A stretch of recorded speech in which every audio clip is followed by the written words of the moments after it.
Hey guys, how's it going? Joster here, welcome back to the channel. So this time I am going to check out this new update for the Samsung TVs. Now there's someone in my previous video that mentioned in the comment section that there's a new update. This is the 12.02.3 update. Now I already did this update. I wanted to show you guys, and this is actually my second attempt doing this video because the first one got blocked. Got a copyright warning because I was doing some movies right here on Netflix and BBC, so I don't want to go through that. This time I'm just going to pause this image. Hopefully I don't get any problems with an image that is paused.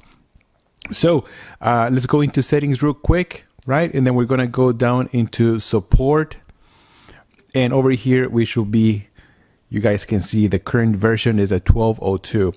Like I said, I already installed the update.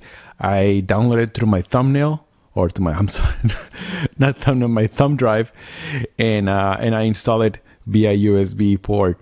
Now, if you guys notice over here, I have this software update and self-diagnosis grayed out.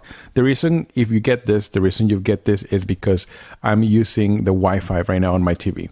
So if you want to get access to this, make sure you're not using your Wi-Fi, okay? Even so, when I checked this, I couldn't download the update through Wi-Fi, so that's why I downloaded through my thumb drive. All right, so the first thing I noticed in this update, guys, is the this update seems very similar to the one on the KS8000, which I did about a few weeks ago. So we're gonna go into the movie.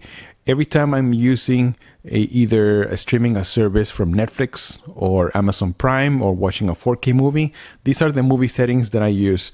I always choose movie because it's the one that is more accurate. The colors are more natural and more accurate. So in this case, I'm using HDR. These are my HDR settings for movies. You know, just try them if you guys want to check them out. But like I always say, just try the ones that work best for you. Okay, these are my personal settings. This is the way I like them. So I did notice that, for example, right here in contrast enhancer, I have it on high, and the reason being is because now if I use contrast enhancer on low, or if I turn it off, the image gets very dim. For some reason, I don't like this, and I'm pretty sure that a lot of you guys don't like this either, unless you're in a very dark room. So if you want to get most, better, I guess like more popping the colors, more popping your colors, try with high. And I still feel like blacks look really deep black, and the colors, just the brightness is increased. But like I said, this is my personal choice. Some of you guys will choose to just turn it off. As a matter of fact, it's recommended to turn it off to get the most details out of it, more dark black levels. But like I said, in my opinion, I like it on high. Okay, so local dimming, of course, this one is on high. Over here in auto motion plus settings, I turned this one off. Unless you really like the soap opera effect, you can turn it on. I recommend to use auto, but if you want to customize it, you can also do that. Use custom settings, and over here you can reduce the blur reduction and judder as well. But in this case, I just have it off.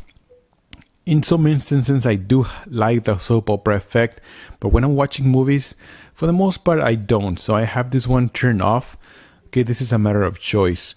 Over here in color tone, I always go for warm one. For some reason, I feel like this is like a well-balanced tone. If you go in standard, it's kind of cold. It feels kind of like, I don't know, too cold for me. And of course, cool is even worse. So for me, warm 1 is just a well-balanced. Warm 2 is just too much jello in here.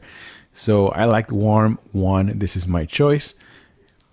And the rest is pretty much, color space and auto. When you're using HDR, color space in auto is the best choice. Now, what I did notice also on this update is the motion. It feels better. I just feel like the motion, they did something. They tuned it up a little bit better. And also, like I said, the dynamic contrast, now you can use it on high, and I think it looks beautiful. So that's pretty much about the update. If you go into SDR settings, the settings are going to be almost the same let me see if I can show you some SDR settings. Alright guys, so for SDR settings, things are going to be a little bit different, okay? Remember, this is with the new update, and this can apply to all the QLED lineup from the Q6, Q7, Q8, and Q9. Just try these settings that I'm going to show you, but this update applies to all the QLED 2018 TVs. So we're gonna go into settings, and as you notice, I'm still using movie picture mode, but it doesn't have the HDR anymore. Okay, so this is a 4K movie right here on Netflix, and we're gonna go into settings. Now the backlight, I do recommend you to reduce it at least to 40 if you want to reduce it more, depending on how bright or how dim is your room. But I have this one right now in 40. Brightness is in the middle, contrast in 50, sharpness I have it up to 10, color 25, and local dimming is on high. Now contrast enhancer, I do turn that off. I did notice that when you increase, it does get brighter, but I do lose a lot of shadow details. So even if you use low, it's okay, but I just rather turn it off. I feel like colors look more natural as well, more well balanced when I turn contrast enhancer off on when I'm watching some SDR content. Remember, this is for SDR, standard dynamic range content, okay? So over here, color tone, I still have color tone on warm 1. And we're gonna go into color space settings. This one is native.